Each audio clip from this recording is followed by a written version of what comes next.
ഞാൻ ഇന്നലെ പോയിട്ടില്ല, ഉസ്താദ് അടിക്കുമെന്ന് പറയുമ്പോൾ എന്റെ പ്രിയപ്പെട്ടവരെ ആ ഉമ്മ പറയാണ്, മോളെ പേടിക്കണ്ട, കല്യാണത്തിന്റെ കാര്യം പറയണ്ട, നിനക്ക് തലവേദനയായിരുന്നു എന്ന് പറഞ്ഞാൽ മതി, പനിയായിരുന്നു എന്ന് പറഞ്ഞാൽ മതി, നിനക്ക് മറ്റു പല രോഗങ്ങളായിരുന്നു എന്ന് പറഞ്ഞാൽ മതി, അല്ലെങ്കിൽ ഉമ്മി സുഖമില്ലെന്ന് പറഞ്ഞോ, എന്തെങ്കിലും പറഞ്ഞോളൂ എന്ന് പറയുന്ന സമയം അല്ലാ ഈ അടുത്ത സമയത്ത് ഞാൻ ഓർത്തുവാണ്, എന്റെ മോള് ഉറങ്ങിപ്പോയി.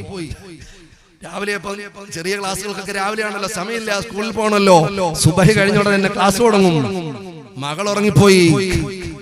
അപ്പൊ ഞാനായിരുന്നു അടുത്ത ദിവസം മദ്രസയിലേക്ക് കൊണ്ടുപോയത്. അപ്പോ ഇന്നലെ ഞാൻ പോയില്ലല്ലോ പനിയായിരുന്നു എന്ന് പറയല്ലേ, ഞാൻ പറഞ്ഞു പറയാൻ പാടില്ല, ഉറങ്ങിപ്പോയി എന്ന് തന്നെ ഉസ്താദ് ചോദിച്ചാൽ പറയണം.